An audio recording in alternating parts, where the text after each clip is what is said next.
Hello everybody, welcome to my channel. So far I have made a video regarding the NCLEX and NCLEX exam, how to pass the NCLEX.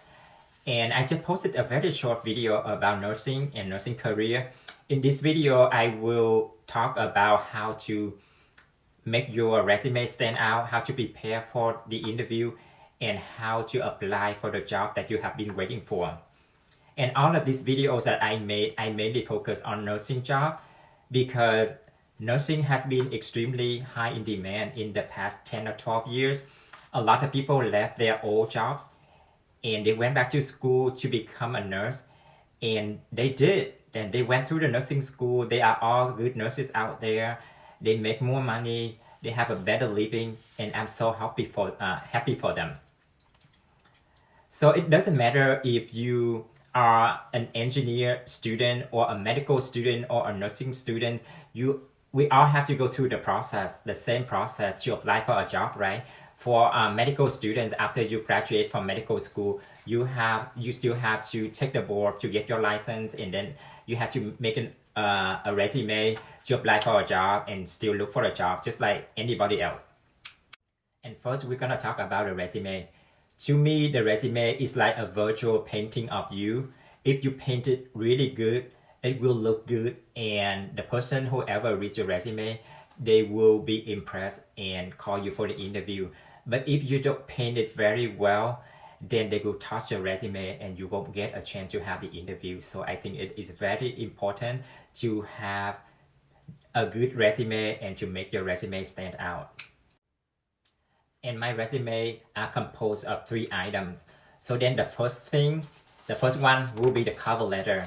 The second one is the resume itself. And the third one will be the letter of recommendation and references. So let's talk about the cover letter. Some people don't do the cover letter at all, and some people don't submit the letter of recommendation at all, which is fine. It's up to them. But the more information you have, the better chance you have the interview, because the recruiters, they don't know about you.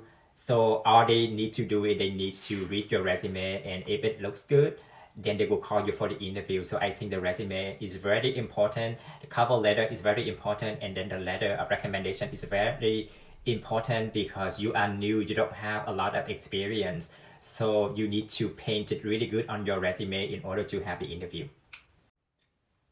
Okay, let's talk about the cover letter. What are you gonna write on this letter?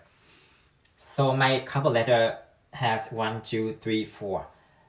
paragraphs. So then the first one will be the introduction. That is where you introduce yourself to the recruiter or to the hospital that you're applying for. So I normally say, okay, I am such. I went to the job fair, or I have found a job on your website, for example. And if you already passed the NCLEX and you already have your license, you need to put it here that I have passed the NCLEX exam, I already have my license. So that will be your introduction. Okay, on the second paragraph, you should mention something about the hospital you're applying for. Especially do mention about how good that hospital is. For example, Stanford Hospital is one of the best hospitals in California, something like that. And do mention about their mission too. Every hospital has a different mission, and mention about their mission too. And on the third paragraph, what you can write here is your experience, your clinical experience, what you have seen in the hospital, and what is your qualification that will fulfill the mission of the hospital that you're gonna apply for. So that will be included in the third paragraph. And then the final paragraph will be the conclusion. Yeah, you can say, if you are interested in me offering me a job, please email me or call me at whatever number, and I am looking forward to talking to you. Yeah, something like that to conclude your cover letter. And the second item will be the main resume.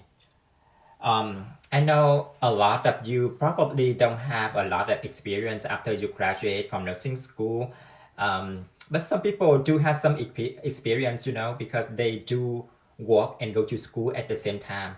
That is very good because after they graduate, they already have some type of experience to put on their resume. But it is okay if you don't have any experience, you can still make your resume strong if you know what to put on your resume to make it strong. So the first thing on this resume will be the objective. That is your thesis statement. Why do you choose this career? So you have to say it right here. So the reason you choose this career. And then the second one is education. So with whatever school that you went to from which year to which year, so you put it right here. And I put like the awards right here. If you have awards, if you have a scholarship, you know that is the honor. Yeah, so you should put it on your resume when you don't have experience. That will brush up your resume. That will make your resume look very good if you don't have experience. And the license. If you have taken the NCLEX already and you passed the NCLEX and you already have the license, you can put your license over here. Okay, and for those who will be applying for telemetry, PACU, OR, ER, ICU, all of those areas, you are required to take ACLS, PALS, and BLS. So if you have time, you should take all of those certifications first before you apply for the job. So that will make you a stronger candidate, and you can put your certification over here. Even though you don't need to finish them before you apply for the job, because some hospital, you know, if they like your resume, they will call you for the interview, and after the interview, they still like you, then they will offer you a job like pending certification. Then you can take your certification after that. That is fine too. And the next one will be significant clinical rotation. So if you have real experience in the hospital, working in the hospital, you can put it right here. If you don't, that is okay. So all of those clinical rotation, those count. So you can write down, you know, like where you did your clinical rotation at which hospital from what time to what time, and your preceptorship, the last shift that you did with your preceptor at the hospital before you graduate. So then that should be included in here. And then the next one will be your work experience. You know, some people just don't have any work experience. That is okay. And some nurses, they are really young. They never worked before. That is fine too. If you don't have any work experience, you don't have to include it in here. But if you do, just include everything that you have worked before, including working at Kmart, at Marshalls, at Burger King or McDonald's. Those count, because you know what? All of those, it doesn't matter what kind of job you do, what kind of jobs you have done, they are involved in customer service, and customer service is everywhere, and nursing is the same thing. Nursing, medical is all about customer service and customer satisfaction. Yeah, so you need to include it down here, okay? So don't be embarrassed if you put like working at McDonald's before, because you know what, even work at McDonald's, you know, it requires a customer service. So it's good, you can list it down here. And then after that will be the references. Some hospitals require, you know, like one reference from the instructor, like the classroom instructor, and then 2 letters are from clinical instructors. Some hospitals, they don't even care what kind, and some requires all clinical instructors references. So it just depends on what they look for. You just look at the application, and then you can follow the application requirements. And I think the strongest references would come from your clinical instructors, because they are with you in the hospital. They see your skills and the ability to work with the patient, to take care of the patient.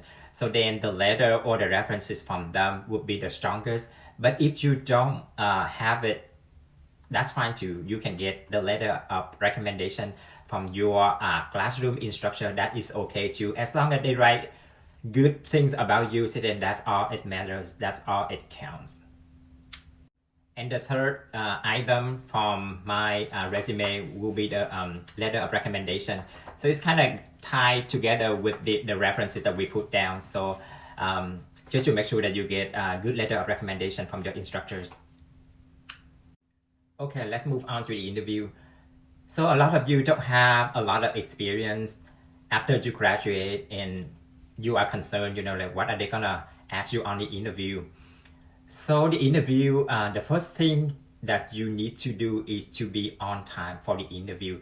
Even though I had the interview at UCLA Medical Center in the emergency room, guess what? I was 1 hour and a half late. My God, I thought I failed the interview just like that. But you know what? I had the interview at 9 a.m. and I actually got called back at I think at 4 or 4:30 p.m.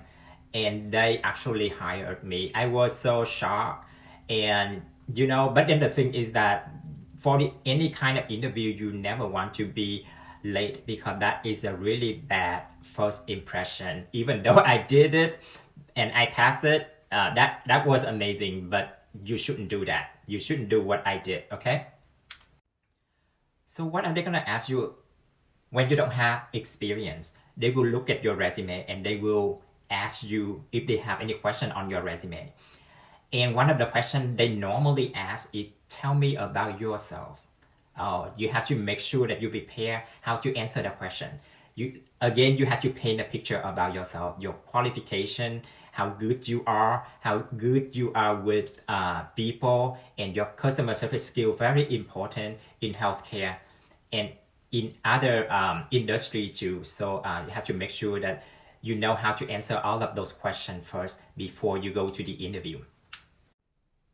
And another common question that they will ask you is that what qualities that the nurse or a doctor would have and why. So that is one of very common question that I think you should know or get prepared at home, the answers before you come into the interview. So the next very common question that they may ask you is that what is or are the most qualities that the nurse or the doctor would have and why? And I think the keywords that they are searching for is critical thinking and safety. If you've been in the healthcare industry for a long time, either if you are doctors or nurse, a technician, it's all about safety, safety, safety. And even though they go over safety all the time, every day in the hospital, but you know what? Errors still happen. People still die from our mistake. Yeah, so critical thinking and safety, those are the keywords that they actually looking for. So be careful, and then remember to for this type of question, those are the two big thing keywords that they are looking for. So watch out for this type of question. And other question would be, that they might give you a test, like the EKG test. Yeah, the rhythm strip. You have to identify. You know what? I'm very new to YouTube, so I don't know how to talk and do the slide at the same time. So I have to figure it out how to do that. Maybe in the next couple of videos, I will teach you how to read the EKG. But if you already know how to read the EKG, that's fine. But then some hospital on the interview, they ask you to identify the EKG rhythm for them. They only give you the basic, like the sinus rhythm, AFib, V-tach, V-fib, asystole, heart block. So just like some very basic EKG strip. But then if you don't know, because you haven't seen that much EKG in your life, so you might have a hard time. To me, very easy for me because I've been working in the ER for like 16 years already. It's very easy for me to recognize the rhythm. So the last thing, but not least, is to say thank you. Thank you for the interview. And when you go home, write them a thank you letter to them, telling them that how you appreciate the interview and you are hoping you are one of the candidates that they are looking for. So be sure to send them a thank you note. Okay, last part of this video. Yay, we're gonna apply for the hospital that we want to work for. So which hospital will give you good money, good income, a lot of benefit? So if you work in healthcare, in the hospital in general, and you are a doctor, a nurse, a technician, a secretary, or whoever work in the hospital, Kaiser in Northern California paid the most money in the nation for those who work for them. Why is that? You know what? I don't know. I used to work at UCLA in LA. So you know that it's not cheap to live in LA, but then UCLA doesn't pay that much at all. Or in Southern California, other hospitals in Southern California, they don't pay as much at all.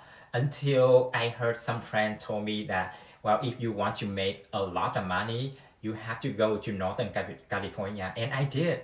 And it was true that since I moved up here, my salary was almost double of what I made in LA. And LA is expensive to live too. So I don't know why, but you have to work for Kaiser in Northern California. Other hospitals in Northern California, you know, some pay pretty good, like Stanford. I used to work for Stanford too. Stanford pay pretty good, but then in terms of benefit, Stanford doesn't give their package for their benefit package is not can't really compare to Kaiser package. Kaiser benefit is much better. So if you have family, if you have wife or husband and you have kids, you should work for Kaiser up north because you don't have to pay anything. You basically have to pay for the copay. That's pretty much it. And for your kids, for your spouse, you don't have to pay anything, and Kaiser will pay 100%. And for retirement, Kaiser will pay for your retirement 100% if you go to the hospital too. So Kaiser has a very good benefit package that you should look at. Some people don't want to work for Kaiser. I don't know why, but some people can't even get into Kaiser even though they've been a nurse or they've been a doctor for a long time. But for some reason, they apply multiple times. Kaiser never hire them, and I don't know why. But if you want to work for Kaiser up north, you can let me know, and I might be able to get you in Kaiser up north. So I think that's all I would say. And you know, to conclude, you know, like nurses in Kaiser up north that I researched, you know, they do make over 200,000. That is just their base salary. If they do overtime, they can get up to over 500,000 because I have some friends who are nurses. They work a lot of overtime, and their annual income is over 500,000 a year. And like I said, I will repeat it. Okay, so Kaiser up north nurses, they make over $200,000 a year. That is their base salary. Okay, not doing overtime. If they are doing overtime, they can get up to 500,000 to 700,000 a year, and that is possible. So you should consider to work for Kaiser up north if you want to. Okay, thanks for watching my long video, and I hope you like it. And if you do, give me a like and subscribe my channel. Thank you very much. I appreciate it. Have a good day, you guys.